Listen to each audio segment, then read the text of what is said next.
Good morning, friends. Welcome back to my channel, The Rocking Chair Stitcher. I am Sarah, and this is my Flosstube channel. I have no idea what episode this is, 7 or 8, maybe. But I'm excited to share with you. I have several FFOs, and I have plans, and I'm not going to do a whip parade because it just felt overwhelming to me. But I am going to share with you some of my plans that I hold loosely because life, and I know I've got ideas of what I want to stitch this year, but I also know that I'm going to see new things in magazines, and everybody's always putting out beautiful patterns, and I've got ideas in my head I want to design. And so I say hold loosely because I may not get to all these stitches this year, and I may do new ones that I haven't even talked about today, but I thought I would just share my loose plans with you. And I got some fun haul for Christmas. And yeah, so we'll just jump right into it. I have notes today, like way more than usual. Whether I actually stick to them or not, we'll see, but they're there, so that's what I'm looking at. And I have a couple of pictures on my phone because something's been gifted, and then my printer is out of ink, and we are doing a low buy January, so I'm not replacing my ink unless I absolutely have to this month. So I'll talk a little bit about that.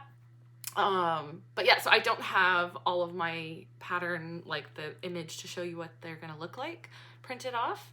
So I have pictures on my phone that I will show you. But a little life update. We had Christmas since I last was on here. I think it's been 3 weeks, 3.5. And I was feeling bad about it at first, and I was like, you know what? This is for fun, and this is to share the joy of stitching, and I'm not going to stress about gotta be on a schedule. So we've had some sickness, nothing too bad. Thankfully, we've had it pretty low key. We stayed home for Christmas, so it was just my husband and I and our son, and that was so sweet. And we did video calls with some family on both sides, and had friends in on New Year's Eve, and not New Year's Eve, Christmas Eve, and just really fun, really chill. There's always hard things that come up at the holidays. You know, it's first holidays without certain family members, and so you're processing grief, and yeah, so I find the holidays are like a double-edged sword. So it's like there's really sweet and there's really painful all mixed in. Also walking through a friend dealing with grief, very fresh right at the holidays, and I won't share their story because that's not my story to share publicly, but it just, yeah, there's a lot of feelings, and the holidays escalate them, I find. And so it was a really good holiday, but I'm also really thankful it's over. Not because anything bad happened. Josh was off for like 10 days, I think, from work, and so like because where the weekends fell and stuff, and it was so nice having him home and just a break and just having him around. Got lots of holiday stitching done. I kind of crashed like 2 days before Christmas and was like, don't think I stitched for like 4 days, which usually I stitch every day, but I just like tried to cram too many finishes in for gifts right before the holidays because I got excited, and like first, second week of December I was like, I'm gonna do it all, and I didn't pace myself, and I overcommitted myself. And I mean, overcommitted only for myself because nobody knew they were going to receive these gifts. So some gifts I have here to show you today that are FFO'd, that are ready to be delivered to my friends, but yeah, I kind of just had to set it down and just be like, it's okay if these aren't done by December 21st or 21st, December 25th. Giving ourselves a grace when we set really strict deadlines, at least for me, is really hard. And I realize I often put deadlines on things that don't need deadlines, and I put rules on things that don't need rules. So I'm trying to go into this year just a little bit more relaxed and just keep it a hobby, enjoy it. So that's what I'm trying to do. And I love you guys who are like super, super organized, and I love watching your videos. But yeah, that's not me, and that's okay. We all function differently. So, but that I think is kind of, I guess the other big life update is like Justin, our son, is doing a special new kind of physiotherapy. And so we've been driving across the province, like not lengthwise. If you're familiar with Nova Scotia, the longer drive would be like, I don't know, 8 or 9 hours if you drove the length of the province, but the width of the province is like an hour and a half, 2 hours, depending on, I guess, which two sides you're going to. I'm not a geography teacher. But basically we have to cut the province in half with Wise to go to his physio. So it's quite a drive, but we're just trying to make the most of it, listen to fun music, listen to audiobooks, whatever. And we are doing that weekly right now. So that's pretty intense because we have his other appointments and stuff, but like every week he has this longer distance travel for physio. But it's a new kind of physical therapy that there's only one person in the whole maritime provinces who does this kind of physio, and I think it came out in 2020 or 2021. It's called dynamic movement intervention. And I mention it because if you have a little or even potentially a teenager, I don't know if they work with adults with this kind of physiotherapy yet, but I know that teenagers are even like up till words. Kids up to teenage age for sure. Physical therapists will do this physio with if they're trained in it. It's just kind of a different take on physical therapy. It's working with the neuroplasticity of the brain, and it's really fascinating if you research it. So I heard about it through a friend of a friend who takes her son, and we are seeing quite a bit of changes already in Justin's muscle tone, which is huge for him because he's very floppy. So he is starting to take little random steps, like when he's going between, like say the playpen and the couch or whatever, two items, and he'll take a little step or two independently to get there versus just cruising and always having to hold something, which is huge for him. So he's starting to gain a lot of confidence too. He has been for 4 or 5 appointments now, and he's cried probably half of them. Like when I say cried, like blood curdling screams, tears rolling down, but while he's screaming, he's doing the exercises through the motions that they put him through. And so it's like, it breaks your heart. And so that is a different kind of emotional drain than I'm used to, because he's usually very slow to express pain, and he isn't easily upset. Like he whines like every toddler, but he's not easily like really emotionally upset. So that has been a different kind of emotional drain that I've never experienced before. And I think it's probably just a normal part of being a parent. But it's kind of a first for me with Justin, I think, for the most part. So that's been different, but it's been like learning how to be kind of his cheerleader and be excited and help him. And yeah, so it's been a journey, but it's really, really exciting to see the changes in him and that his muscle tone is developing. So we are back on the potty train, and that's going good, and just a lot of life. I look probably very tired.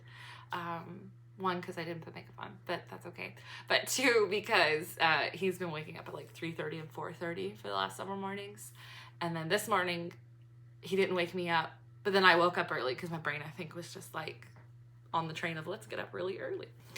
And so I do not do well with early, but I've got my cold coffee here that I may reheat and keep drinking. But we're going to do Flosstube anyway. I've had stuff laid out and set up for like, got it really organized yesterday, but for a couple of days I've been gathering and bringing it all together because I feel like I have so many things to show you guys. So this video is probably going to be, I'm already 8 minutes and I haven't even shown you anything yet. It's probably going to be long. So welcome. If you're a new subscriber or you're finding me for the first time, thanks for coming. If you've been around, thanks for coming back. If you like what you watched today, feel free to hit the subscribe button. I am just blown away when I think about, I saw somebody post one time about how if you stopped and thought about when you have a social media and you've got like say 300 people following you, like whatever, you can compare and be like, it's not 1 million, whatever, but it's like, that means 300 people took the time to bring you into their living room and watch you. Like if you had 300 people in your living room or in your house or whatever, you would be like, oh, so many people. So anyway, I was just thinking about that and I was just like, wow, I am just blown away that I don't know how many there are anymore, 400 or something of you guys that keep coming back and watching my videos and leave such sweet comments. I've not been responding to much of the comments because I was just like, I have to, bandwidth wise, I have to let some things go over the holidays and stuff. But I've enjoyed some conversations with some of you guys over on Instagram and some of your floss tubes that I've found and watching those. And it's just fun. The community continues to encourage my heart. And yeah, so all of that I guess is my personal update. Ready for a fresh new year. We set goals and plans, but we hold them loosely. I guess that's the theme of life, it feels like, is hold things loosely, because the moment you clench they get pried out. So hold things loosely, knowing that we're not really in control. Like, it's all an illusion of control. So just enjoy it and accept what comes and goes, basically. So I am going to start sharing with you stitching stuff now. And I will start with my FFOs. I have 4 FFOs. I'm very proud of myself. So this first one is a new pattern that, okay. This is where my brain's at today, how it's working. If you have a good cross stitch design pattern that you would be like raving about, like this is the best one out there I've ever tried, I've tried multiple, whatever, let me know. Let me know in the comments. I've talked with a few people before about what they use and stuff, and I'm not super happy. I'm using a free program, so I can't complain, but it's like glitching like crazy this weekend, and I've been trying to get this pattern reconfigured because there was a little mistake in it when I was stitching it, and I was trying to reconfigure it and the whole thing just deleted. So I can save it, it's okay, I have drafts, but the website is not working well for me. So if you have a design program you love, please let me know, because I'm on the hunt.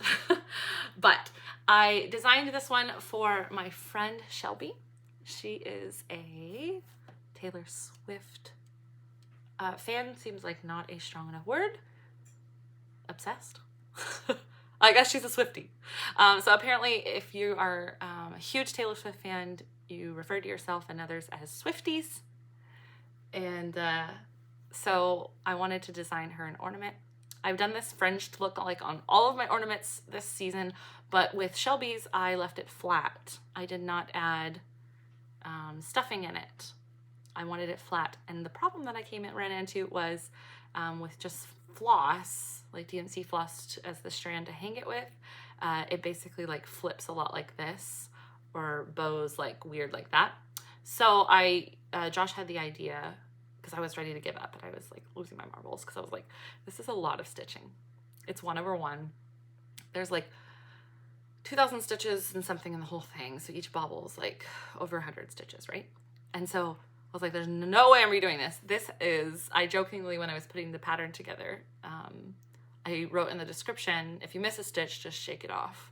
And if you're a Taylor Swift fan, or if you're not a Taylor Swift fan, I probably should explain it. If you're a Taylor Swift fan, you probably know exactly what I mean. There's a song called Shake It Off. And so I thought I was being funny. And then I started the stitch, and I have frogged so many of these like little bobbles.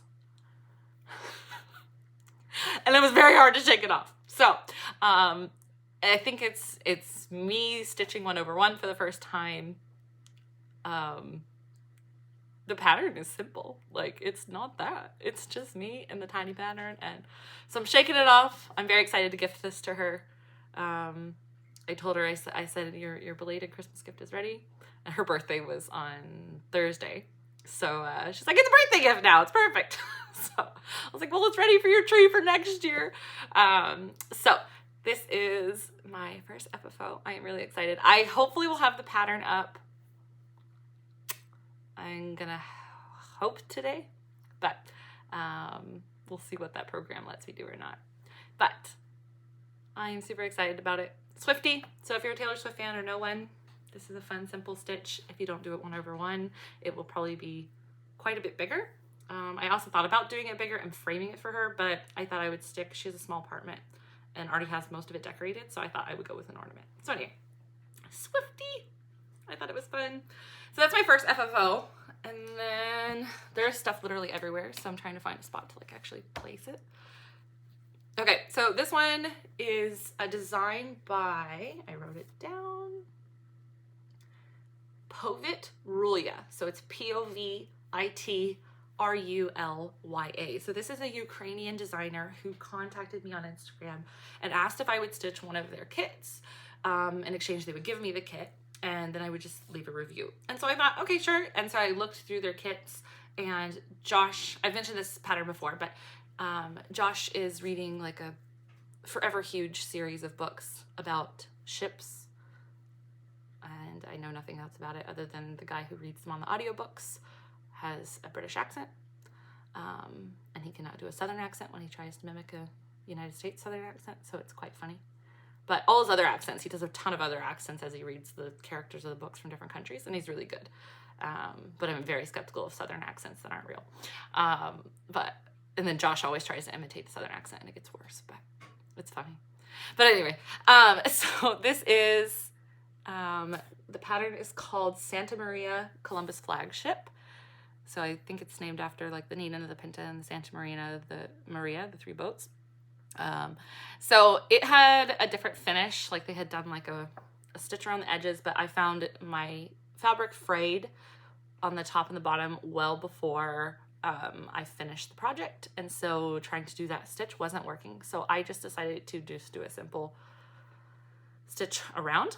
And then the other thing was I got 3 sides stitched up, and I was really hesitant to just stitch the other side up because it was so flimsy. And so Josh actually found me, I'm showing you the back like you can actually see it, but you can't, a piece of, I don't know where you live if they do this, but here you can buy a container of spinach like in a plastic container, and the plastic is not that thick. I don't know why I'm showing you that. It's thin, but it's thicker than, it's more sturdy than cardboard, I guess. I don't know.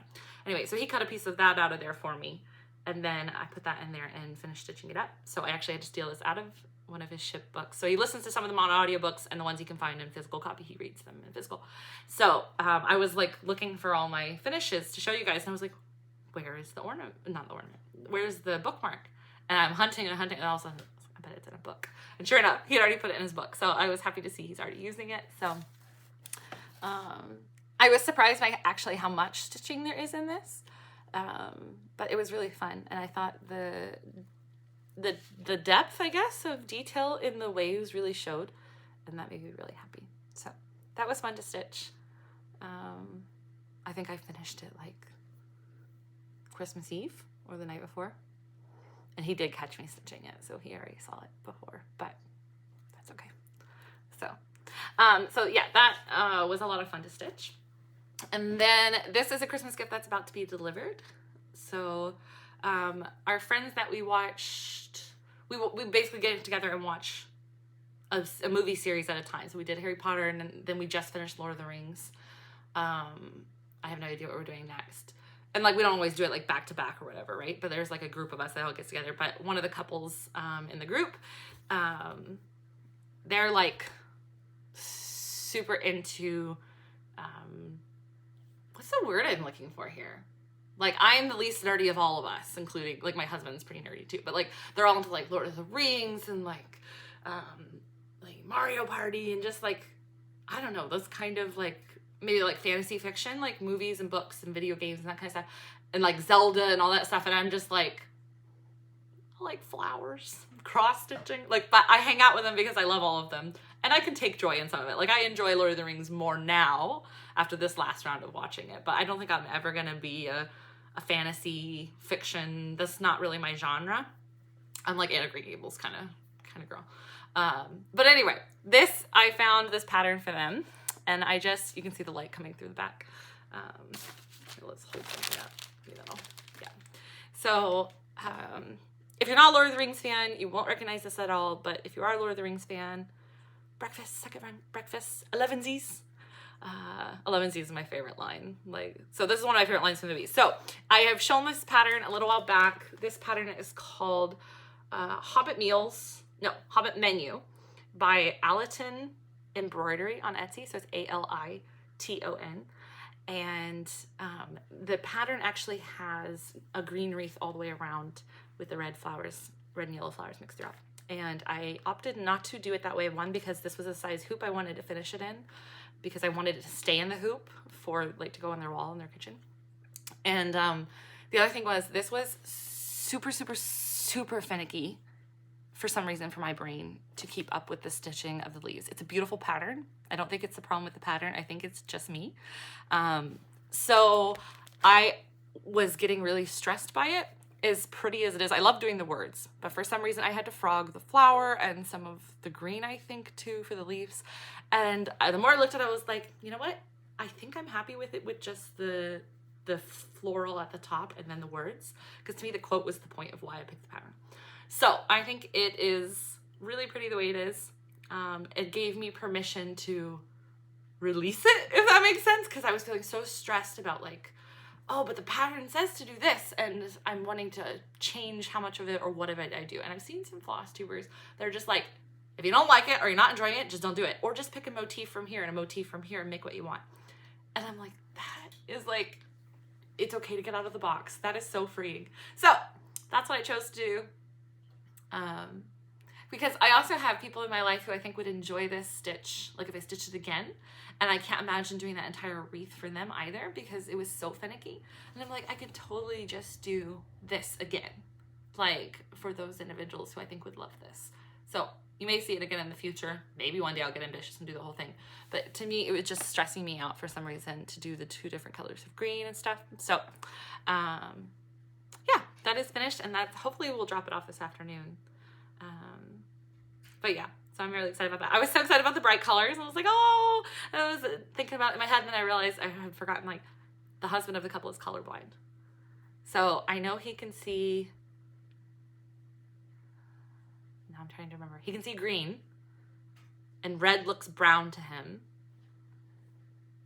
So I'm not sure what all colors on here he'll see. So it'll be a colorblind test when we go. I'll ask him which colors he can see. But yeah, I know he can at least see the green. So, but his wife will like it. So that's what's important. So anyway, that was fun to do. And okay, fun to do is not the right word. The words were fun to do. But I am excited that it's finished. You know, some stitches you just like don't love when you're getting into them. You love the idea. Don't love them in there. So for whatever reason, that was one. I finished a ornament for my friend Darlene. And it's called Bah Humbug, and it was one I've mentioned before, but I couldn't show you because it was a gift, so I've now gifted it to her, so I can show you a picture of it. So she loves the Christmas Carol, and I thought that was such a funny spin on Bah Humbug being a sheep, and I love puns, and I was just like, that's hilarious. So I stitched that one for Darlene this year, and that one is now living at her house, and I think my little sister loves puns as well, but she also is like I think the phrase I would use is like a vibe of like cranky on purpose, like it's kind of like her thing. She's an amazing person, but she likes to pretend like she's cranky, I guess, or whatever. Anyway, so I think Bah Humbug would be perfect for her because she loves puns as well. So I may stitch that one again. It was a really fun stitch. It worked up super fast, and it was just fun to work with, and seeing the outline of the wreath come together and the color of the sheet. So I think I would definitely stitch that one again. And that pattern is by, okay, I've been calling them La Hoopla, but I have no idea. Maybe it's L-A, but it's spelled L-A, and then a separate word is Hoopla Co. on Etsy. And so I honestly don't know how they pronounce their name, but I'm just going to say La Hoopla, because that's what they call it. La Hoopla Co. on Etsy is where I found that pattern, and I would definitely look at their other patterns from here, because that one was super fun to stitch. And then the last one I have is actually not cross-stitch, it's embroidery. I got a kit for Christmas, but we do our Christmas with Josh's side of the family. This year we did it a couple days before Christmas, and we were doing it with them over Zoom, and they sent a package for us to open gifts and all that. And so in that package was a embroidery kit from one of my sisters, and same problem, the light is like totally jumping out here. But I just thought it was super cute, and it worked up so fast. And like I was telling my friend Megan last night, I never learned how to do embroidery stitches properly and like where you follow the techniques. I just look at it and was like, I think I could make that work, and I make up my own stitches. I think I did actually learn how to do like the wagon wheel flowers or whatever. I probably watched a video or something on that, but yeah, so that one was super fun to stitch. I did that one in one evening, and it reminded me how fast embroidery works up compared to cross stitch. Shockingly fast, but it also reminded me that I still prefer cross stitch over embroidery. So that's a funny to go back, because I used to do a lot of embroidery, so it's funny to kind of backtrack a little, and you can totally see the threads. But this hangs on my wall in the living room now, and really happy with that. So those are my FFOs, and then I have some new starts. So my new starts are kind of combined with my haul for like gifts and stuff, so it'll kind of have some crossover, but that's totally okay. I have been eyeing up several of the Women in the Field of Flower series. The designer is Valerie Dunn, so she stitches so beautiful on Instagram and on Etsy, and she converts with permission from artists who paint paintings and such, she then gets their permission and converts their paintings into cross-stitch pieces. And they are gorgeous. And I'm sure you have seen them. I'm sure this is not the first time you've heard about them, because lots of bigger Flosstubes have mentioned them and are working them. But there's been 3 of them that I've been obsessed with, and Josh bought me one for Christmas. And I'm really excited. So this is, this one's called Dressed in Flowers, Woman in a Field of Flowers, number 5. And I just love it. There's something very emotional connected to her for me of, I don't know. But like I said, they're all into fantasy and hobbits and all that kind of stuff. I am totally into flowers. You can see the snow outside in the reflection. That's so funny. So this is a massive, absolutely massive stitch.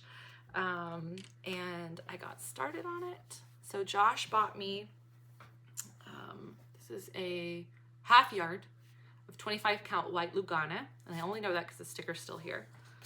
So if you want the details of what I'm stitching on, get at this video, because it'll probably never be there again because I'll lose that sticker by next time. So this is from 123 Stitch. He was so cute. So I knew he was buying me a pattern and floss and all of that stuff. But like, I was like, do you want me to show you like how, and I can input the numbers or read them off to you or whatever, like on 123 Stitch, like when he was putting in the order back in November or whatever for the floss. And he's like, no, this is my gift for you. I gotta do it. So he typed up every single number, and I was like, you're so cute. So anyway, so he, as part of his gift for me, helped me bobbinate like 50 or 60 of the colors for this. There's 125 floss in it, and I was determined to get a few stitches in it on Christmas, and so I did. I'm doing 1/1, and I don't know how clear that's showing or not, but that is like 89 stitches so far. So like each little square is like 100 stitches. So the negative space that I haven't filled in yet is a different color. Yeah, so I was like, when 100 stitches is like smaller than your thumb, it's gonna take so long. But I don't have any goals for like finishing this by whatever. We were like doing the math just for fun of like, if you did this many stitches per week, then you'd be done in this many months. And I'm like, oh my goodness, no. Like, because if that were the case, I'd already be behind. So I'm just like, I want to enjoy this stitch. I have no plans for this stitch to be done anytime soon. It's probably gonna be like stitching over my lifetime. It's massive, but I am super, super excited. And so far, those first like 89 stitches or whatever were really fun to put in. So that was my Christmas start, and it's going to be my long-term, just pick away at it, but I'm very excited. This is not my first full coverage. I designed my own full coverage, but it was very small. So it's by far my largest full coverage I've ever done. I have one other one. The lady in the bathtub is kind of a full coverage, but there's like spaces that are open like for the sky that are white. That's just the white Ada behind. So it's not, I wouldn't count it as full coverage technically. So I think this is kind of my first real full coverage other than the small one I designed. So anyway, that is super, super excited for it. I have a new case, and this is not all the floss just for this project. So I had thought I would keep all the floss separate. Oh, my battery's gonna die. We'll see if it's not charging for some reason.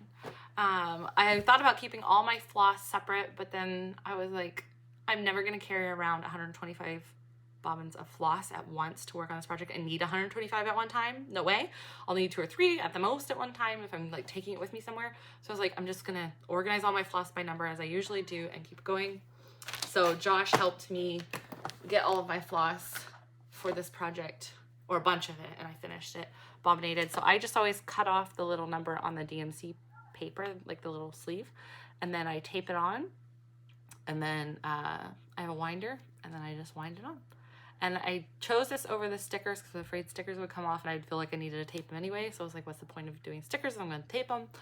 And I tried writing on them, and I wasn't a fan of any writing material I used. I didn't want to go buy something special. And I was like, well, I already have the paper with the thing anyway. So those are all bobbinated, and it feels so nice to have those organized. And I take it in a step further. I make a spreadsheet on Google Docs or Google Spreadsheets or whatever, and I keep a running list of what floss I have and the numbers, and if I have multiple or whatever, because I keep my multiples in a separate bag just so it doesn't clutter up the whole box. So anyway, but this new box and bobbins and that floss, almost all of that was new, and he bought all the floss to go with it. So it is ready to go. I'm gonna have to pause this, see if I can get it charging again, and yeah, then I'll keep going. All right, y'all, I am back. I don't know why, but that extension cord just stopped working. You can hear my son in the background, I just realized. So you'll get to hear his cute little noises. They're upstairs playing in his bedroom, which is on the other side of the house, but the monitor is on back here. I'm not gonna worry about turning it off. We're just gonna leave it, and you might hear his giggles. So anyway, what was I doing? New starts. So Josh got me a couple other patterns as well. He got me these two sweet little birds from Soda Stitch Design on Etsy, and this one is called Winter Robin. It's so cute. So it's going to look like this. So his thought was something along the lines of the Woman in the Field of Flowers is going to be a very long-term stitch, so he wanted to get me something else that I could work on that would be a much quicker stitch. And this is a pattern that I'm pretty sure I will stitch more than once, because when I find a pattern I really, really enjoy, and I like the colors and stuff that's smaller that I can finish quickly, I like the idea of doing it multiple times for gifts and stuff. So anyway, I foresee doing this for ornaments and things for other people, but I got a really good start. I don't remember, maybe not New Year's. It was after Christmas. I didn't do a lot of stitching right over Christmas because I kind of burnt out just with the rush for gifts. But so I don't think this was on Christmas, maybe the day after on Boxing Day. So I got a really good start on it, I felt like, and so it almost feels like it's halfway done. So this is why I could totally see doing it multiple times, because it's a quicker stitch, but I think it's gonna be so pretty. And then he also got me branching into haul here, but that's okay. We'll do what we want. This one, which I think this one was called, oh, I didn't write it down, did I? Nope, I didn't write it down. I think it's called Winter Bluebird, maybe. So there's like a whole series of these birds on there. And they're not expensive patterns. So if you're looking for like a simple stitch and you're on a budget, these are really, really cute. And there's several of them. And I find a lot of Etsy shops put their patterns on sale quite frequently. So yeah, so I'm excited to stitch him too. I was missing a couple of the blues I needed, I think. Or I didn't have my list updated, so I wasn't sure if I had them. So I did the robin first, but super cute. So yeah, I was really happy with the start on that. And I think he's gonna stitch up. Do I have him upside down? No. I think he's gonna stitch up super fast. So the idea, I'm not 100% yet, but the idea I kind of have for these is finishing these, because they're circles, so finishing them on, I can't remember what that board's called. Like round board or sticky board or something. Anyway, finishing them in the circular shape and then putting them on kind of a ribbon, backing them and hanging them on the wall in a spot in my living room. But that's to be determined. So, and now there's music playing through the monitor, which I'll go shut that off now. So just one second. I was like, why do I hear that love song? L is for the way you look. We've got the radio playing up there. Oh my goodness, this is my brain lately. I was like so distracted, so not keeping a train of thought. That's okay. Anyway, so those are my new starts. I do have one more new start that I don't have the image to show you what it's gonna look like, but I was on Pinterest and I don't know if I looked it up first or if, you know how Pinterest just, shows you stuff when you go on there. But I saw vintage ribbons. And I started thinking like, oh my goodness, vintage ribbons have such fun geometric designs and floral designs. And I was like, what if I did like a little mini, I don't know if it's called a sampler at this stage, but whatever, a little mini pattern that had inspiration from vintage ribbons. Each row would be kind of different designs like ribbons. And so this new pattern was born. It is not finished yet, but I'm really, really excited about it. The colors are very feminine winter to me. So this is the start of this pattern. So there'll be several rows of inspired by vintage ribbons. So the pattern is called Vintage Ribbons.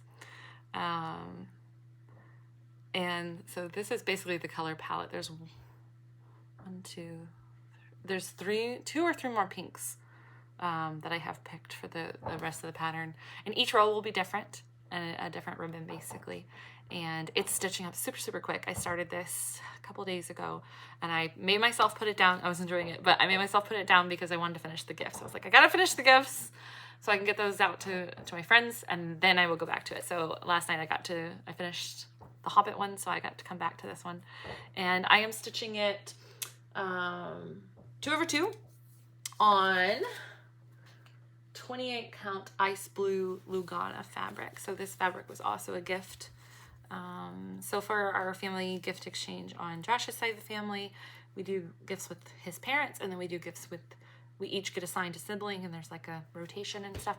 Anyway, so we have like a spending limit and all that stuff, and his side of the family is really big on doing gift lists and stuff. So we, I just put a bunch of fabric basically that I wanted, and I actually didn't have patterns in mind for all of it, because I just kind of wanted to build up my stash. So when I saw something I wanted to stitch, so I asked for several fabrics that were kind of, that were kind of more neutral, so I could just, oh, okay, I can use that. And so when I was designing this, on the website where I was designing it, I actually put the background as blue so I could kind of get a feel for it. And I loved how the blue worked with more navy here. So anyway, Vintage Ribbons is a work in progress, and I'm hoping to have this pattern in my Etsy shop by the beginning of February, as long as the design program starts working for me again. It wouldn't even let me open a design slot to start again. So again, if you use a pattern designer and make your own patterns, please feel free to send me a message on Instagram, or send me leave a comment below what you use and what you like. I'm trying to find one. I've talked with people and they use different things and they don't love them. And I'm like, is there a cross-stitch pattern design program out there that people would really like enjoy? I am willing to purchase one if it feels like it's really well made and good to use. I wish I had program and design skills just to build one, but that is not my forte. Yeah, but anyway, Vintage Ribbons. It's on its way, and I will share it, the pattern, once it's finished. So that is all of my new starts. The only whip I had on my notes was the Hobbit menu, and that is finished. So I didn't actually have any other whips that I've like touched since the last time I saw you guys. I thought about doing a whip parade, but it just feels a little overwhelming to me for some reason. It's too much info and there's no progress on the stitches. So instead of showing you the actual progress on the whips, I thought I would just show you like what I have as far as patterns that I'm working on, but the pattern, the progress is the same as last time. So that is my version of a whip parade, short and sweet. There's the lady in the bathtub, my plan. So this kind of goes along with my plans. I'm kind of skipping ahead from my notes, but this is the lady in the bathtub. I've been working on her for a bit, and I'm hoping to pick her back up and get going on her again. She makes me giggle. She's just living her best life. So anyway, that is a whip that I'm currently working on and will continue to. This is Autumn Glows by Little Dove Designs, and I have retired this until the fall. I was like full on. That's like almost all I was stitching. It wasn't monogamous, but I was pretty dedicated to it, and I think I kind of burnt out, and I was also just really ready for Christmas stitching at the time, like as soon as like end of October hit. So I will probably just wait until I get the autumn itch, or else I'll just start it in September again. And I was going to show you, we got new bed sheets that are like linen or whatever, and they came in these bougie linen bags. I don't know what that fuzzy is. They came in these bougie linen bags. I was like, I can't throw those away. So some of my project bags are now these fun bags that the sheets came in. And I've never stitched anything on linen, but I'm looking at it the other day when I was putting these in here, and I was like, maybe I'll actually stitch my first thing on linen on these bags. Don't hold your breath. It looks so tiny. I don't even know what count that would be. But they make great little project bags, And I did have the idea, but I don't know if this would work. So if you've tried this or you know if it would work, let me know. I thought about doing, I think it's called waist canvas, like the stuff where you can stitch on something like blue jeans or something that doesn't have like a weave.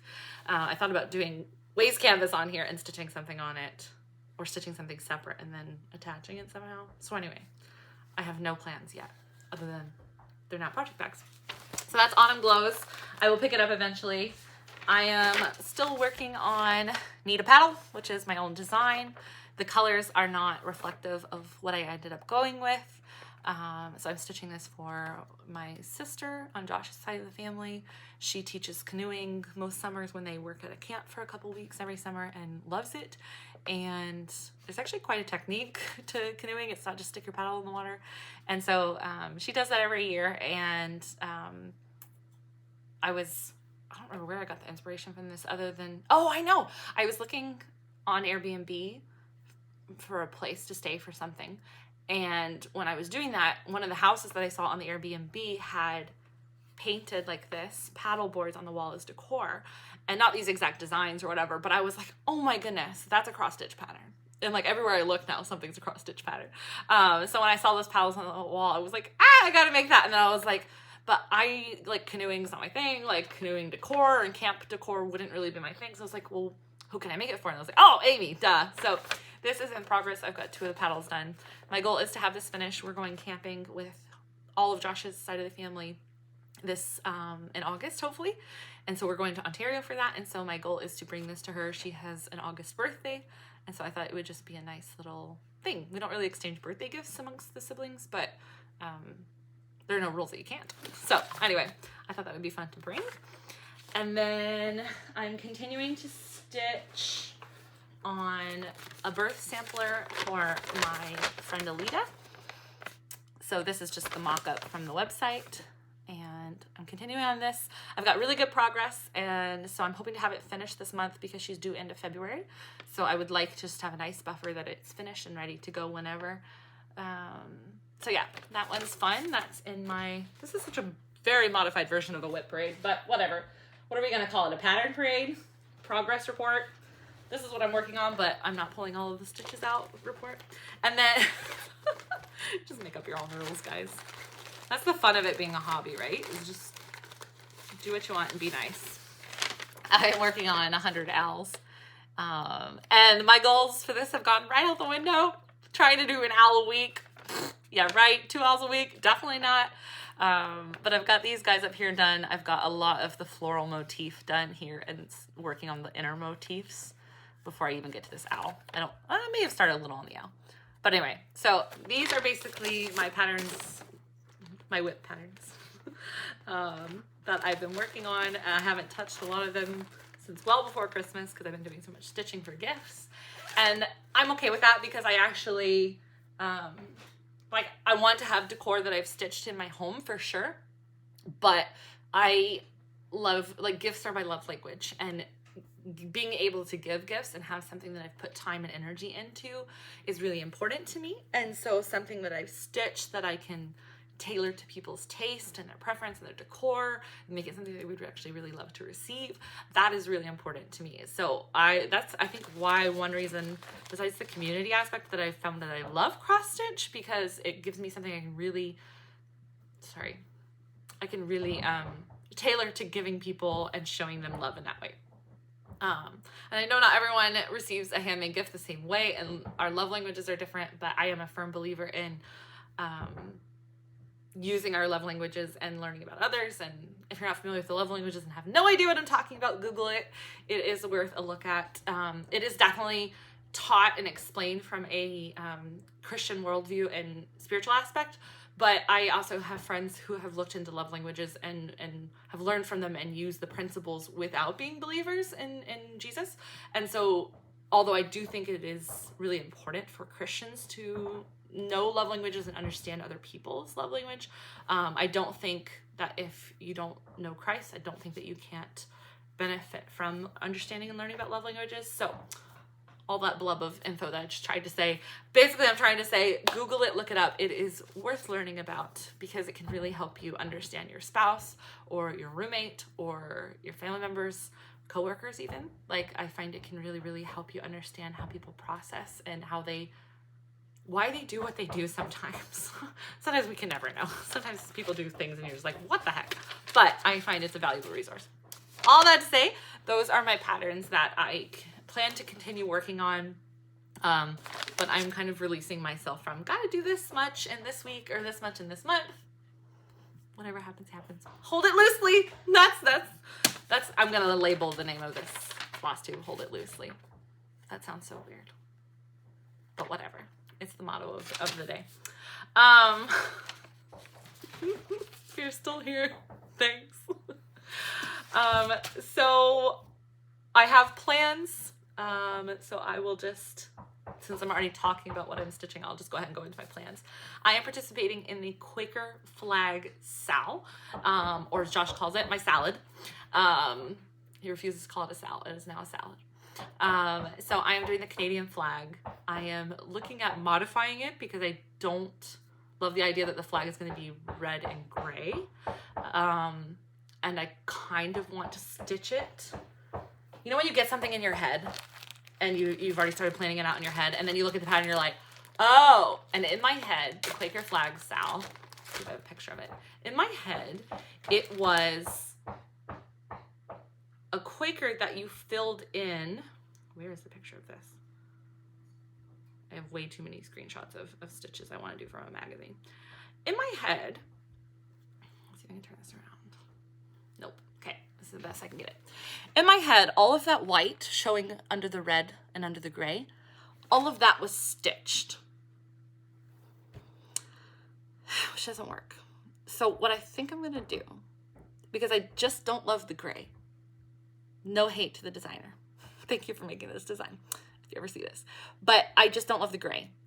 And I don't know, it's just messing with my head. So I think what I'm gonna do is stitch it on the fabric I had intended, because I kind of wanted it to look old. And so I got Milk and Honey from Fiber on a Whim. So you would have seen this in my haul. So here you go. It's beautiful. Got this from my mother-in-law for Christmas. And it's plenty big enough. And it's a 28 count. So I think what I'm going to do is stitch it on the Milk and Honey. And guys, don't hold me to this if I change my plans. But the sal starts on the 26th, so I think I'm going to do a test stitch with my colors. I think what I'm going to do is stitch the red as called for and stitch the gray in a white. So it's going to change the look because it's not going to be white showing through the red or white showing through the gray area. But I don't know. I like the idea that the actual flag is still red and white. And then the color that shows through is going to be, of course, the Milk and Honey, because you don't stitch all of the negative space or whatever in the, I don't know why I did this for negative. It is the negative space. Anyway, I don't know if my plans are making any sense. So I'm going to test stitch probably like along this line here to see if I like the look on the Milk and Honey. But I think it's going to kind of give me that vintagey feel that I kind of want, because I'm hoping this is going to be, a lot of what I stitch is gifts, or I stitch it more for fun than anything. And whether it ever goes up on my wall or not, that's to be debated, depending if it matches the decor style. But like my plan with this stitch is to stitch it. I also want to stitch the US flag. And if they ever come out with a Vietnam flag, I would like to stitch that as well, because our son is Vietnamese. So I realized that the other day, like our household represents 3 different countries, which is kind of cool. But anyway, so I think that's what I'm going to do. I think that's I'm going to try it out. And here's me again, like, but the pattern calls for this. I'm just like, it's okay. It's okay. You can change it out. It's all right. So anyway, the Quaker Flag Sal, the pattern is by Vivsters. The Sal starts on the 26th, so you still have time to jump in. I'm pretty sure there's going to be like Zoom calls and stuff. So if you are participating, I would absolutely love to know which country you are stitching, if you want to tell me in the comments. But what I want to know, if you are stitching the Canadian flag one, is are you going to stitch the gray, or are you going to do a different color conversion? Because I don't know, it's messing with my head. I'm like, it has to be red and white. So anyway, that's what I'm doing for the Quaker Flag style. And then I have, where's the paper for it? Maybe I didn't print the paper. So while I'm looking for the picture, I'll tell you why I don't have some of my pictures printed. So Josh and I are both doing what we're calling, there's a term no spend, like you can do a no spend week or month or year or whatever, where you don't spend anything but absolute necessities like your bills and groceries. Or some people don't even buy groceries, they just use what's in their pantry and fridge. So we're talking about doing a low spend, and we've done modified versions of this kind of thing, but maybe never as dedicated as this year in past years. And it's just a good way to save some extra money or put money towards debt or whatever your purpose is. People do different things and for different reasons. And we're also just like, we've been learning a lot about financial stewardship and being careful with our money and wise with our money the last year or so, like since like it was either April or May of last year that we really got serious about it. And it has been so freeing as we've done that and just learning about, and yeah, a lot of things with money. And this is totally not about financial management on a Flosstube channel, but the reason can be very varied and different depending on what you're doing. But basically for us, our rules are like we even have Christmas money. We just put in a little savings account, and it gives us a whole month to think about how we want to use that Christmas money. And even at the end of the month, if we're not sure, we can just save it and hold on to it. But it's just kind of a good way to kind of slow your roll, especially after holidays where you're buying a lot of supplies for gifts or supplies for food, or just a lot of money spent on gifts and decorations and parties and all kinds of stuff. And it's just a lot of abundance, and exuberant spending might be the way to put it, can be over the holidays and building up from like October and November. Sorry, I got the itchy nose. This will someone refer to it as the Flosstube nose itch. Anyway, so we were kind of just like feeling that desire of like just like slowing it down, only spending money where we really find it necessary. So like we still have categories in our budget, like we still have an eating out category and that kind of thing, but we're just not spending a lot of money outside on things that aren't necessary. So like I can easily print something at the library if I needed to, and most things are digital now, so I don't find it a necessity. So that's why I don't have any printer ink. I'll replace it in February, it's fine. But it's kind of more the principle of like not going to the store unless there's something you absolutely need, and then only getting the things you need and actually sticking to that. It's just a work in self-discipline, which is something that like in this culture in 2024, almost said 2023, in 2024, I feel like it's like just kind of a world of, I want it, I get it. And although I love being enabled to buy patterns and that kind of stuff, I also want to practice self-discipline and be wise and careful with our money. So anyway, all that to say, I don't have printer ink, so I can't pull it up and show you that way. But what I can do is show you the picture. I have shown it here before. This is Violet, I cannot say this word, biscornu, however you say it. I've never done a biscornu, but I'm super excited. I saw this pattern. I was looking at another pattern, and then I was just perusing their Etsy shop, and I saw this pattern back in October or November, and I was like, the purples reminded me so much of my mother-in-law. She really likes purple and red. And so I went with the purples, and I liked that it had back stitching. There's a back stitching Sal. I have no idea. You ever get a part of like a Facebook group or random groups online and you're like, how did I end up here? What rabbit hole brought me here? So I have no idea how I ended up there. I don't even remember what it's called, but it's like they're doing a whole big sampler that's all back stitching, and I'm undecided if I'm going to jump in. It started this month. So, I mean, it's only like the 6th or something of January. Today's the 6th? Yep, today's the 6th. So I may still jump in on it, but we'll see. But anyway, so this was really cute. This is by Sunshine X Stitch is the name of her Etsy shop. And she's got multiple biscornu patterns on there and other really pretty stuff.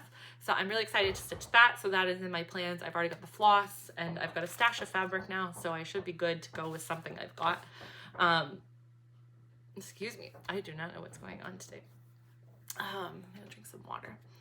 I got up to get the iPad charging again because my extension cord thing or whatever just decided to stop working, and I got the 10% battery threat, and I dropped my water bottle on the ground and broke off a piece of it, and then the monitor was playing love songs, and I was like, because they were listening to the radio up there, and I was like,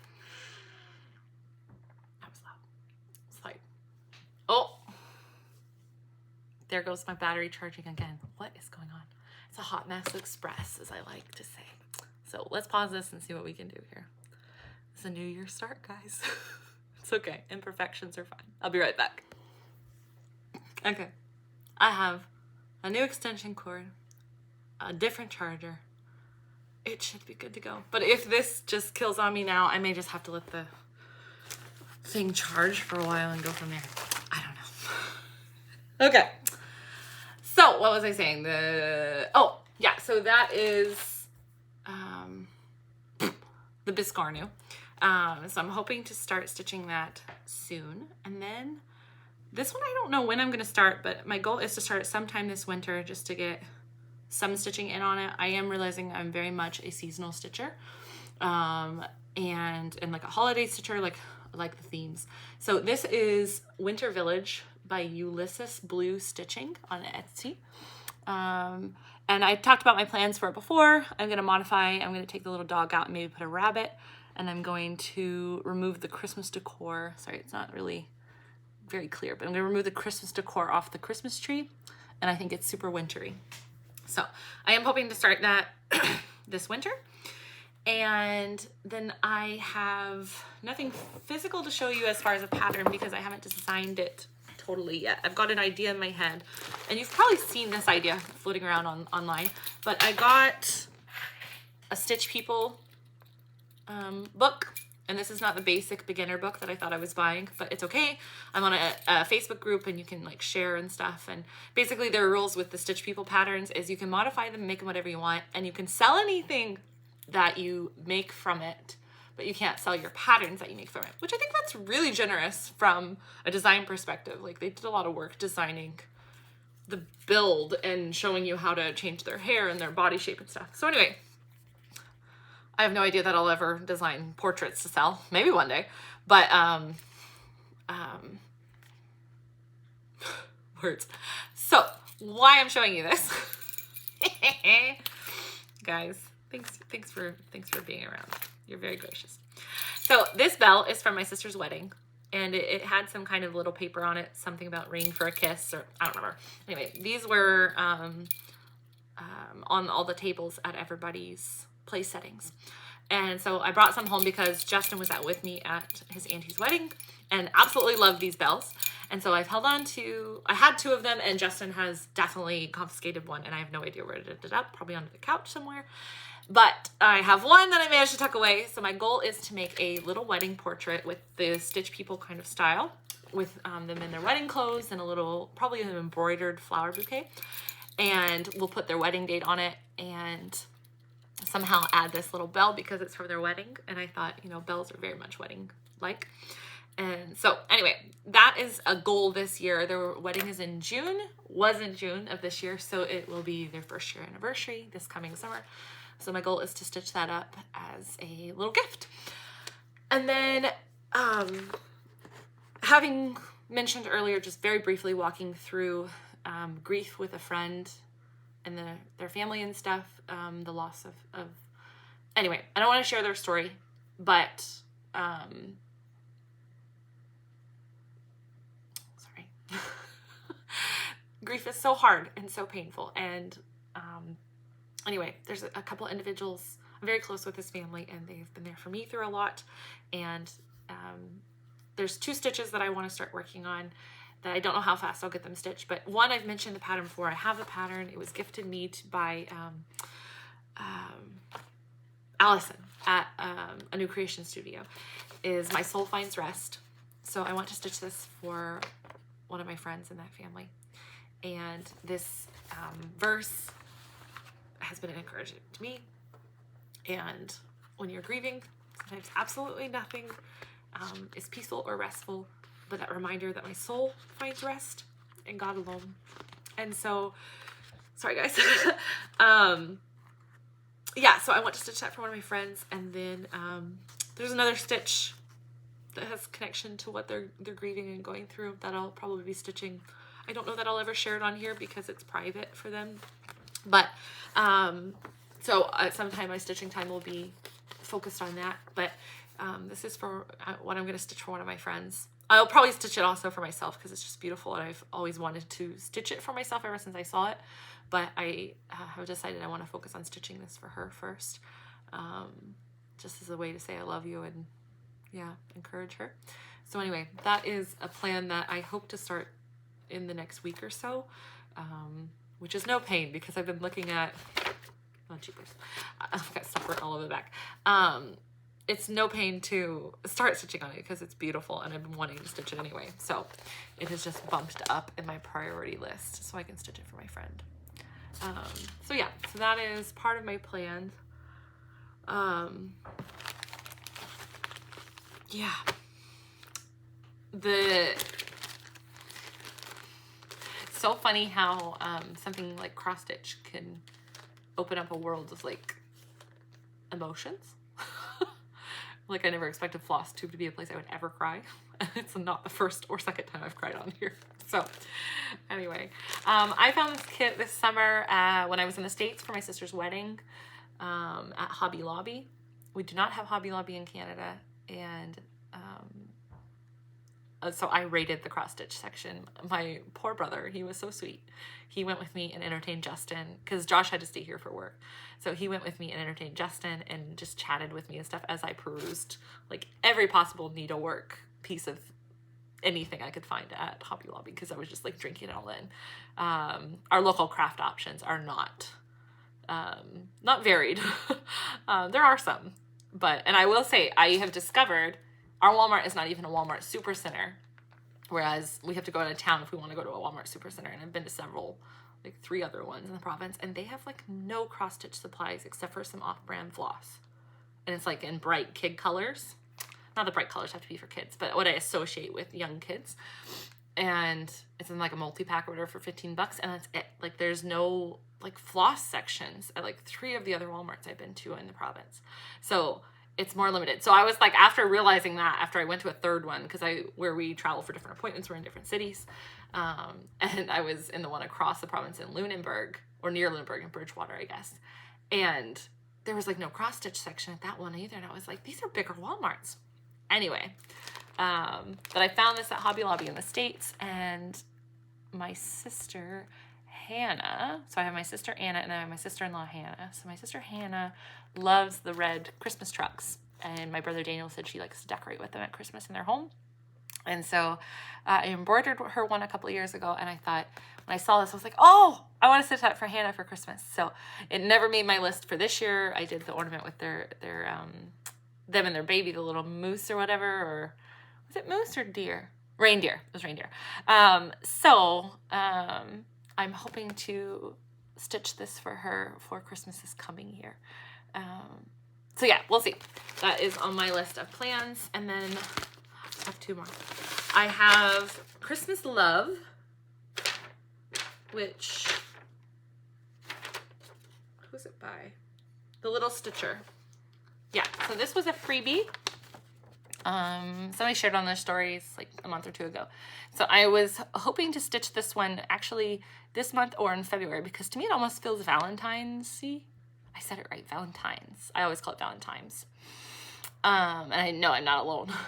But with a little heart in the winter, I was like, this totally does not have a Christmas vibe to me. It has more of a winter/Valentine's vibe, even though it's called Christmas Love. So for me, I was like, oh, I can totally get away with keeping that up in my house. And I was laughing because I was like, who was it? Shiloh at X Stitch MD was saying that she was like stitching all the birds and stuff back in like October, November, and there was, I don't know if there was a sal or a hashtag or something that people were using about like Novembirds or something, like I can't remember. It was cute though. But anyway, the bird style that I'm attracted to lately is not the same kind of birds, like kind of the more vintage birds like that she had on some of her patterns she was showing. But I was laughing because I was like, I've got this bird one, I've got the other bird one Josh got me, this bird one, something else with birds. Well, I've got my owls, but something else with birds. And I'm like very attracted to all the birds right now. And I think it's something to do with winter for me. Because like when I see the birds out the window during the winter time, it's like such great joy to see. So anyway, I need to fill our bird feeder back up. We went through a season here where like Canada Service, whatever, I don't remember, whatever agency with agriculture stuff, put out notices asking people to empty their bird feeders and not continue feeding them for a season because there was a bunch of stuff being spread, like disease for the birds, and it was dangerous, and I don't want to hurt the birds. So we stopped feeding the birds for a while, and then we just, you know, life goes on, you forget. So we hadn't refilled the bird feeders in quite a while. So I think I want to refill the bird feeders so I can watch them. Maybe I'll sit and stitch and watch the birds and stitch. So anyway, this is on my goals to start this winter. There is a way that I'm going to organize myself. I was looking at different cross-stitch planners. I was thinking about maybe just designing my own little template. I even tried like an app where I didn't want to buy the paid version until I tried it out and saw if I liked the setup, and it really wasn't for me. And so like I was just looking at different things, and I saw the Book of Days, and I watched I think it's sorry, cannot remember.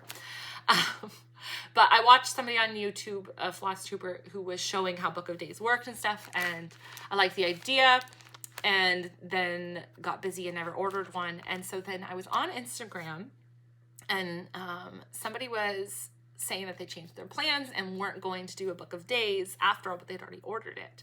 So someone is gifting me a Book of Days, which I'm so excited for. They were offering it as a giveaway, and I asked them, how do you enter the giveaway? And they're like, do you want it? And I was like, yeah. So they're sending me that. So super tickled, and met a new stitcher in the progress, new to me stitcher. So got to chat with her on Instagram. So that's been fun. So anyway, I'm going to be doing a Book of Days. I think I'll actually be okay to stick with it because I keep a planner just for our life and appointments and stuff. And I keep that really consistent. So I think keeping a Book of Days won't be too bad, but we'll see.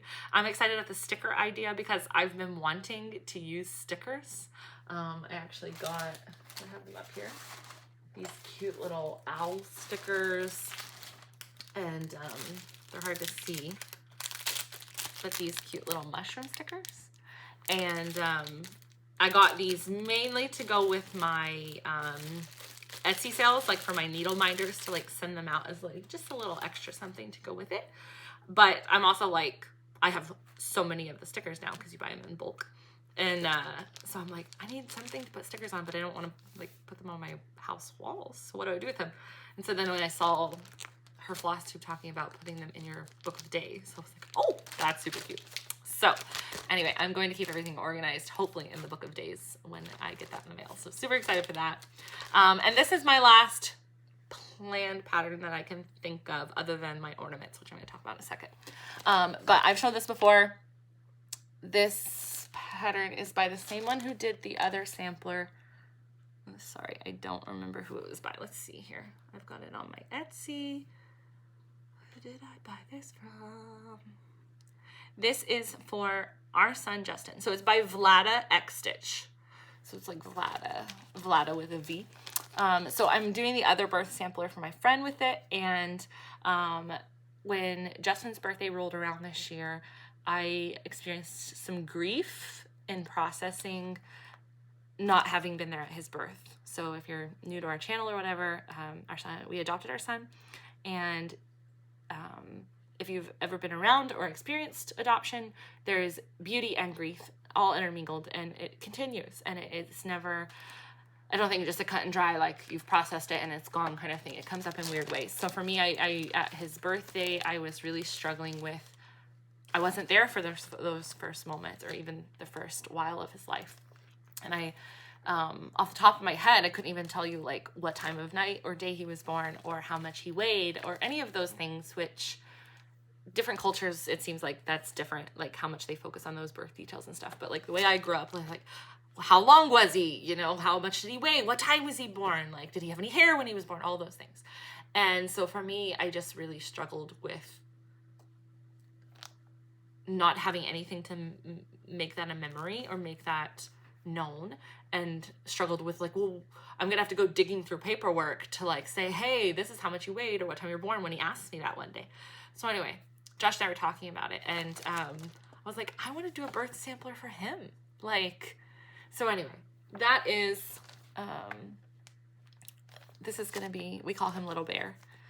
We also call him Bubba and everything else under the sun. The amount of nicknames that this child has is ridiculous, but I don't care.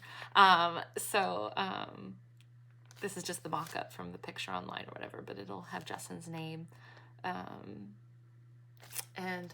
Yeah, so I'm excited to stitch that. It's so weird. We got his new birth certificate in the mail because how it works with adoption in Nova Scotia is they issue a new birth certificate with our names on it as if we gave birth to him, which is so strange in so many ways, because all of a sudden you're receiving this paper.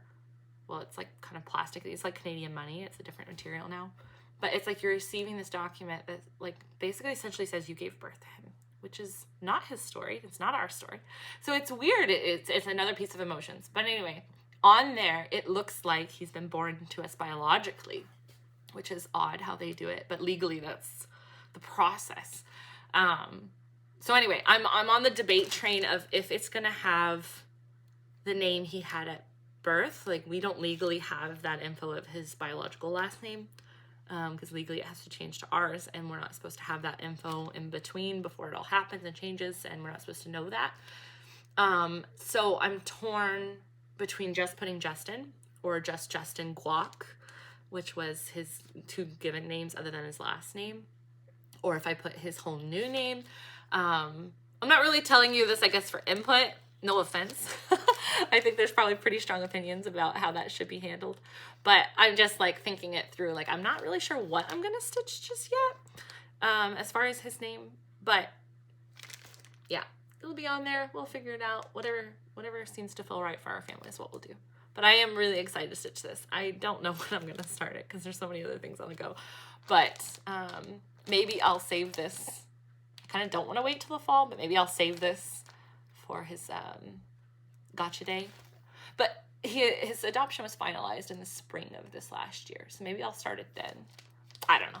Maybe I'll do it for his birthday. Who knows? But anyway, I'm excited to stitch this. I want to get it done and stitched and in his room, framed, and yeah, it's really, really important to me that we do that this year. So anyway, that is all of like my big plans as far as like bigger patterns. And then y'all gonna think I'm nuts because I haven't even counted. I don't know how many plans and current whips all that was, but I know I'm not alone because I've seen some of y'all, somebody I watched, they've got like 300. So I'm like, okay, that's okay. We can do what we want. So I want to make, how do I say this? Like, not the year of the ornament, but the year of the ornament. I want to try to get at least 1 to 3 ornaments done a month through November, and then do none in December. And my plan may change, my desire may change. I may get to December and be like, I want to stitch ornaments. I have no idea.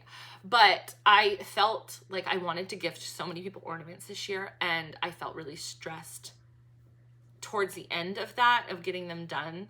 And that's why I burnt out right before Christmas. I'm like, okay, how can I fulfill this desire to give these as gifts and stitch really beautiful things for people, but also like not make it stressful, because I want this to be fun, and I love cross stitching and I don't want to lose that love of it and like burn out. So my hair is like stuck in the edge of my glasses. There we go. So what I am doing is, as I like to peruse cross stitch magazines and stuff, as I find patterns I like, I'm taking pictures of them on my phone, and then once I get my book of days, I think I'm going to add them in and just like assign some to different months. And I'm hoping to start and finish ornaments each month and then tuck them away for gifts for people. And then my plan will be, I won't show them on my Flosstube throughout the whole year, because I don't think a lot of the people that I'll be giving the gifts to will ever see my Flosstube, but a couple of the people will, and it'll just be fun to save them. And then in November, I will film just a dedicated, these are the ornaments that I stitched. So that way in November sometime, people can see some of the patterns. If they haven't seen the patterns, they can go buy them or find them in magazines and stuff. And then I can ship them off to everybody, and then I'll share that video after I know people have received their ornaments for Christmas. So that is my tentative ornament plan.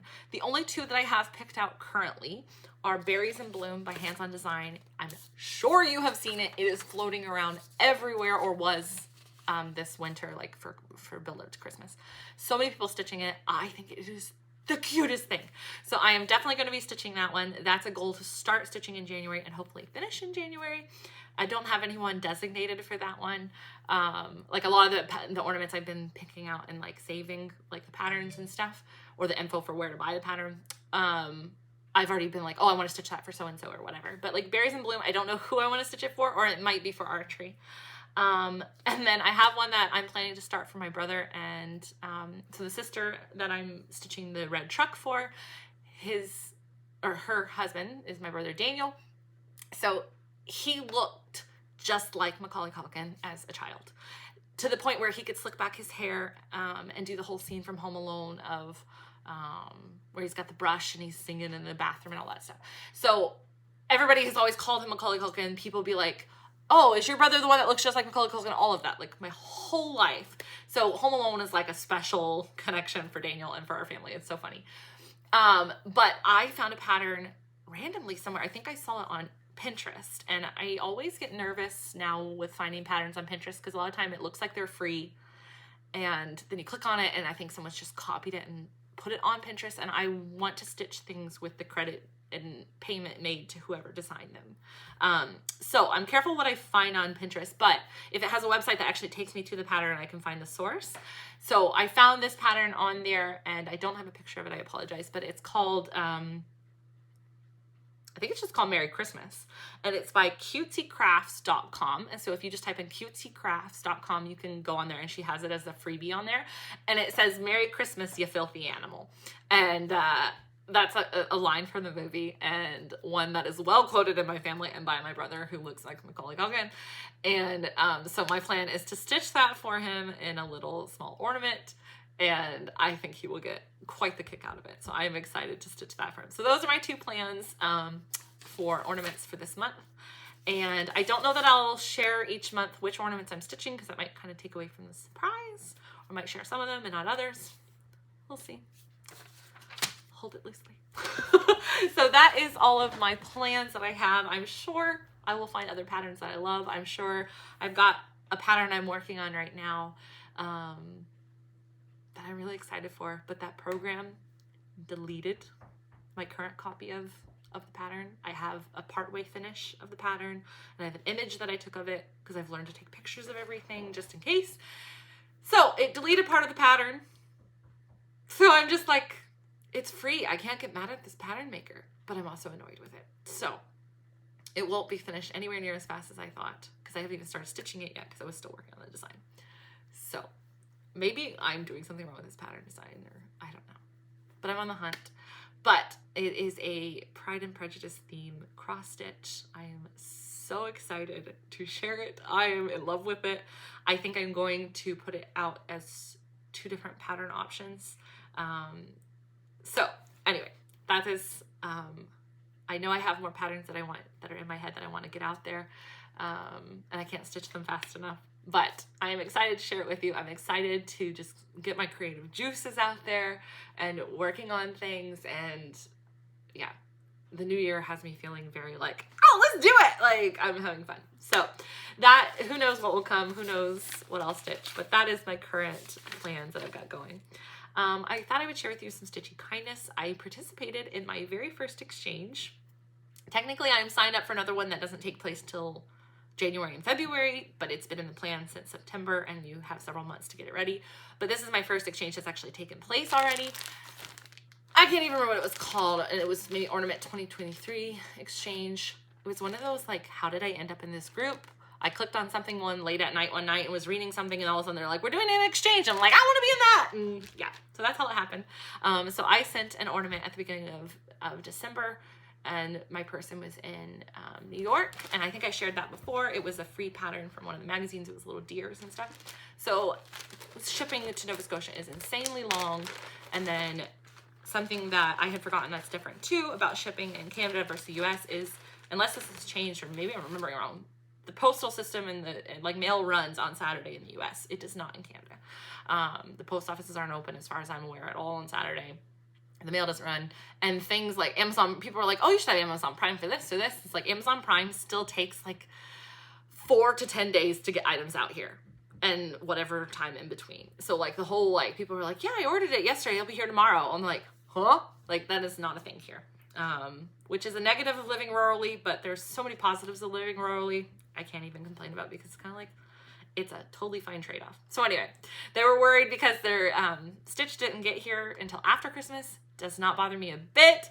It is so beautiful. I don't know the pattern, but if you want it, I can reach out to her and ask. This was stitched for me by Stitch is So Beautiful. So she is actually, it's kind of a full circle moment. She is the pattern designer who the Woman in the Field of Flowers. I believe I have this connection correct. Yeah, because when the package came, I was like, I didn't order anything, like a physical copy of anything from this. Yeah, so it is the same person. It's Valerie Dunn by Stitch is So Beautiful. And it's so pretty. And her finishing is so lovely. And it's like padded. So I actually want to message her and ask her how she did that, because this is a goal this year. I would like to just finish something in this style with like the harder board and then whatever this padded board. Like, I like this look.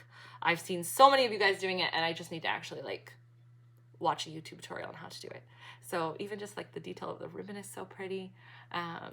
So I've kept it out because I've already packed up all my Christmas decor. I've kept it out to show you guys, and it'll get tucked away, and it'll come out probably in early November when I decorate way too early, but I love it and I don't care.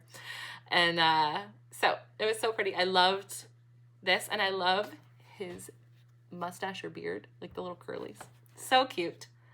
So thank you, Valerie. The sun is coming back out. Can you see the snow, guys? Yeah, so this was my first exchange. It was really tickled to get it.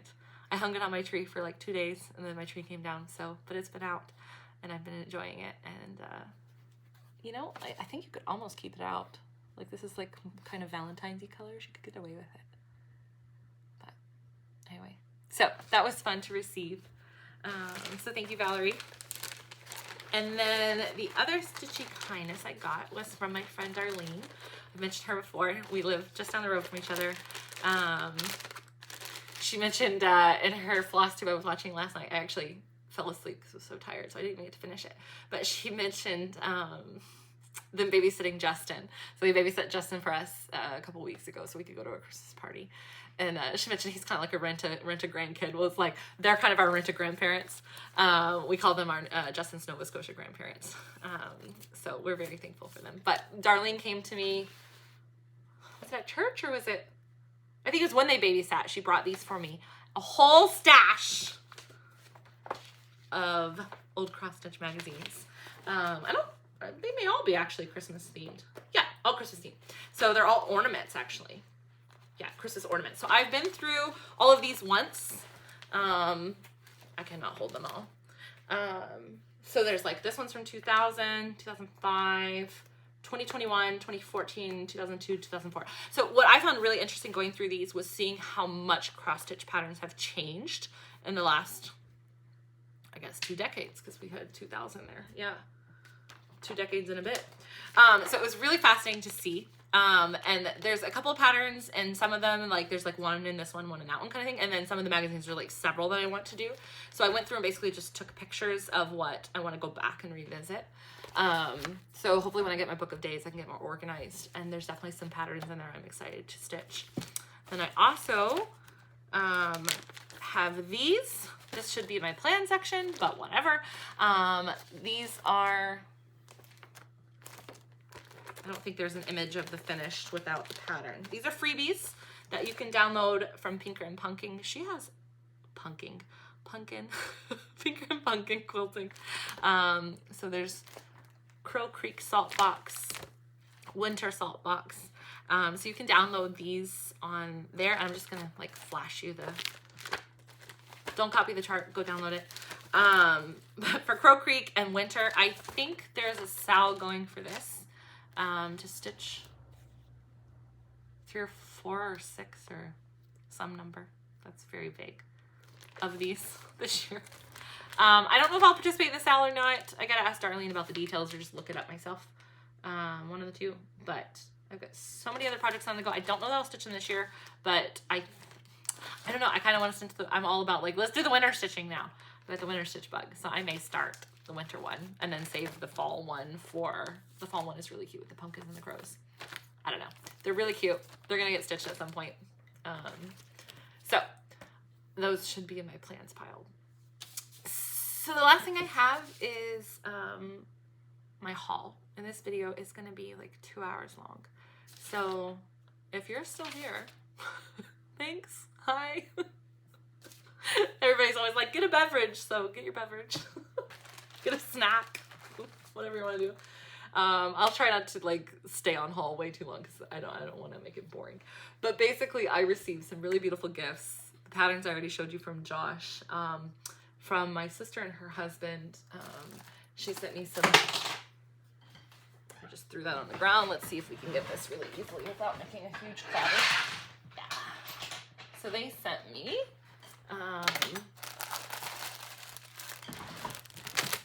some new needles. And then they sent me, I don't think it ever said the brand on it. So it's not DMC, but it's from Amazon. And the feel is different, but there's so many beautiful colors. And so because my brain is like a, have to do it whatever the pattern calls for, I'm really trying to work on coming away from that a little bit and just like relaxing. And you've probably seen that theme a little bit through this video of like, oh, I can modify this a little, and it's okay. So the colors do seem to match up pretty closely to a lot of the DMC, like the numbering, but probably not exactly, but I'm not super worried about that. Anything that I'm designing, I'll still use DMC for, so that way when I put out my patterns, I can say this was stitched with DMC, so you know you can match the colors if you want to. But for anything personal stitching that's just for like ornaments and fun stuff, I totally don't mind using something else. So anyway, there's so many colors. I think there's 125 colors just in here. So they're so pretty. I'm really excited about all these color options, especially the greens and the pinks are my favorite, but there's like blues in there, and I don't know why this package is separate. It's maybe more like bold colors, but these are quite bright too. Anyway, so many colors. So I'm really excited. These are in my head are going to be like my ornament stitching, because I already don't follow the called for with ornaments a lot of the time. I just like look and be like, oh, that's a green and this is a similar green. I'll just do it. So I already feel like I can just pick whatever colors I want. So this is kind of like, I'm planning, this is so crinkly and loud, sorry. Hopefully you don't have headphones on. This is my colors I'm hoping to use for, excuse me, Hot Mess Express. This is what I'm hoping to use for my ornaments. Do you ever have to do that? You just have to slow down and be like, take a breath. What was I saying? This is lack of sleep. This is 2024 me. It's okay. I'm not going to apologize for it. It's just who I am. I also received these beautiful stork scissors. Stork scissors? Stork scissors. There was another bird we were debating. Is it stork scissors or something else? Crane scissors? Crane, that was the other one. I don't know. But anyway, these were from my sister and my brother, Scott. And they're super pretty. This one catches the light really prettily. So that was from them. Super excited. My goal is to have kind of like, when I get a project bag and I have a bigger project that I'm going to be working on for a while, in that project bag and have the colors and everything in there, is just to have the individual tools I need in there. It's how my brain works for organization. And so I was telling Josh that a little while back that I kind of want to have like kits that are like, each bag has everything it needs in it, which is so abundant. Like, it's not necessary. I could totally just move my scissors from one bag to the other, or have a scissors set up and then just bring my project with me.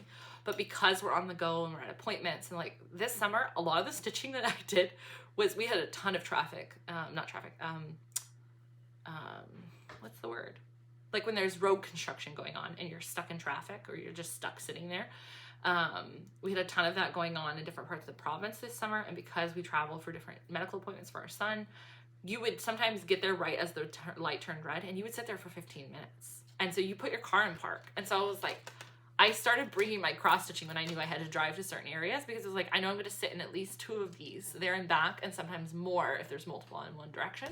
So it was like, that's where I got a lot of my cross stitching done. And so with that, I don't bring a whole cross stitching setup. I just bring my project bag. And so I was like, if I had a pair of scissors and a stitch picker and that kind of stuff already in there, I can just work on whatever, and I have everything I need. So Josh got me for my stocking some stitch pickers. So I'll put like a pair of scissors, the stitch picker, and I don't do floss drops currently. And I wanted to ask this on my next floss tube. I've been thinking about it. How, when you guys use floss drops, because I never even seen that way of storing your floss until I started watching Flosstube. When you use floss drops and you put them in a project bag, how do they not get all massively tangled? So I would love to know how that worked. It's probably way simpler, but my brain is just like, would they not get tangled? So anyway, I have these rings. I currently bobbinate. I don't really mind the creases on my floss. It doesn't stress me out, but I like the idea of not having to bobbinate, and they're just like simple, you just put it on there, but I'm assuming you guys cut them and then put them on. So why do you use floss drops if you do? Because floss drops are so cute. But my brain's like, how does your floss not get tangled? So anyway, that's a question I had. But I got my rings so that way I can just have one for each bag kind of thing. I probably will never kit up and have each project bag with a pair of scissors, because I have like 40, not 40 whips. I probably would have 40 whips if all my plans actually get started. But like, I'm not planning on having 40 project bags with a pair of scissors in each. That's more than I need. But I would like to have some of the ones that are bigger projects that are gonna be longer term, all individually kitted out like that. So anyway, those are some things from Josh and from my sister and her husband. And oh, she also sent plastic bobbins, because I prefer these over the paper. I did used to use like a thicker paper one that I had been gifted. Somebody was getting rid of cross stitch supplies and it was in there. But just slowly over time, as those have kind of disintegrated and fall apart and get ripped and stuff, I've slowly replaced them all with plastic. I don't think I have any of them on paper anymore, which I do prefer just because they hold up longer, I find. And then lastly, I have some really beautiful fabric. This is an 18 by 25 piece of Milk and Honey from Fiber on a Whim. So this was from my mother-in-law. And then, so you'll see several pieces duplicated here simply because I gave the same list to a couple different family members, and I was like, you can totally buy the same things because I'll use it all. It doesn't matter. So have fun. And so I received 2 of these 1/8 of a yard 28 count mushroom Lugana fabric, and it's so pretty. And I only have one right here because the other one I'm already stitching my bird on. And there's like, the bird is only gonna use a small amount, so I could definitely stitch more on the rest of that fabric. So my poor husband's like, you can throw that piece away, like not this piece, but like when I keep a tiny little scrap that's like this big, I'm like, I will find something to stitch on it. And I actually did. I stitched a tiny little ornament, and I'm planning on stitching more tiny ones at some point. So I'm like a fabric, I'm not a fabric hoarder, I'm a scrap hoarder. Like, because my brain's always like, I'll find something to make with that little piece. Now I'm like letting go of some of it, but I definitely still keep really tiny pieces of stuff. But my rules are, I have to actually find a purpose for it. So anyway, yeah, that one's really cute. I love that color. I've never had a piece of the mushroom Lugana before, and I really like that color. So this is 28 count. It's a 1/4 yard of 28 count ice blue. And this, I don't know if it's washing up the color. Super pretty. I just thought it was super light, and you could do a ton of different stitching on it. So this is what I'm actually stitching my vintage ribbons on. And I don't know what I'm going to use this one for, but I just wanted to kind of have a stash of fabric. And so I'm sure I will find a purpose for it. So then I got 2 of these. So the last 2 pieces of fabric is, I'll just hold one up because I can't get them both in my hand. It's also 28 count. You'll see a theme. That's kind of my preferred stitch count I'm finding, or fabric count. But it's Springfield Sage Lugana, and it's not showing on here. It looks gray, but it's actually very much a light sage green. It is not gray at all. I wonder if over here it would show. Nope. Here you can tell it's a very light green, but on camera it looks gray. But it's really pretty. So I have 2 of those. So I don't have a ton of like plans specifically what those are for, but I have so many new plans that I want to start, so I'm sure that I will find a purpose for them. This video is getting way too long, so I'm actually gonna leave another part for another day. Some more haul that I got that's for needle minders, but I will share that in another video. I'm sure there's just a ton of little pieces to it, and I don't want to make this any longer because there's one last thing I wanted to share about just a little bit of scripture. So I've done this in some of my other videos, and I always kind of give the same caveat before I share, is I know that not everyone has the same faith, and not everyone reads the Bible, and you're more than welcome to stay for this part, but I do like to give the caveat because I want to respect how people might be feeling and that they're not interested in hearing that. But if you are interested and would like to stay for this little part, it's nothing fancy, but I just share something that's been encouraging me. So I just put a ribbon in my Bible so that way I could pull to the scripture. So I just mentioned the pattern by Sweet Wings Studio about my soul finds rest in God alone. And so I was reading that scripture. That verse has just been coming back to my mind through several months now, and just bringing a lot of comfort and rest. And it's very easy. I think the holidays bring up a lot of family stuff because you're with family a lot of the time, or you're not with family, depending on life circumstances for whatever reasons. But it can also be the same thing with friends and stuff when we have to draw boundaries and we have to say things, or we say things because we're people and we make mistakes and we say bad things or hurtful things. We have to go back and apologize, or whether it's we do something that we set a boundary and it's not a bad thing, but it's hard because then you've set that boundary and you're not sure what they think. Or just in social interactions, it can be really easy to be anxious about what do they think of me, and we get lost in that tumbling thought process of anxiety and fear. And I'm learning a lot about just resting. And it's like, sometimes I do need to apologize because I say the wrong thing, or I'm hurtful, or I'm inconsiderate, or whatever. But sometimes we draw a healthy boundary and we haven't done anything wrong. We've done it in a loving way, whatever. And then it's resting in the Lord and knowing I did something that was okay and healthy, and now I just need to rest. And finding that rest is sometimes hard because we're still worried about what they think, or, whatever. Like, I was like, oh, they're going to be mad if I don't have their Christmas gift in time for them. No, they're not, first of all. But we can get in that anxious pace about anything, whether it's, like gifts being done in time, or drawing boundaries, or I said something hurtful and I had to apologize, but now I feel guilty. And it's like, living in guilt and shame is not where Christ wants us to live. And that verse about my soul finding rest, I just wanted to share it with you because it's just like, I think we need to bring our minds back to that truth. It's just like, oh, I can breathe. I still am responsible for how I act and what I say. And I still have to apologize when I do those hurtful things, or I still have to set boundaries or whatever. But I also can just rest and breathe in Christ. So I wanted to share this verse. It's from Psalm 62, and it's just verse 1 and 2. And it says, Truly my soul finds rest in God. My salvation comes from him. Truly he is my rock and my salvation. He is my fortress. I will never be shaken. I think that reminder of nothing is going to find me rest. I can say that stitching is comforting and helpful and it lowers my anxiety, and those things are all true. But then you might wake up and your hands are stiff and you can't cross stitch for the day. And then where do you find your rest?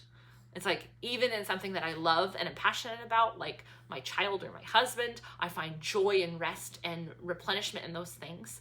But there are also days where they're annoying or I'm grumpy, and those things aren't restful all of a sudden. It's like, okay, well then where do I find my rest? Or it's like, nature is beautiful and encouraging and I love it, but I also don't like being eaten alive by mosquitoes, and sometimes it's just too cold or the weather's too harsh and I can't go out in it for whatever reason. And so then all of a sudden I don't find rest there. And so it's just like reflecting on like things that are beautiful and good, they give us rest.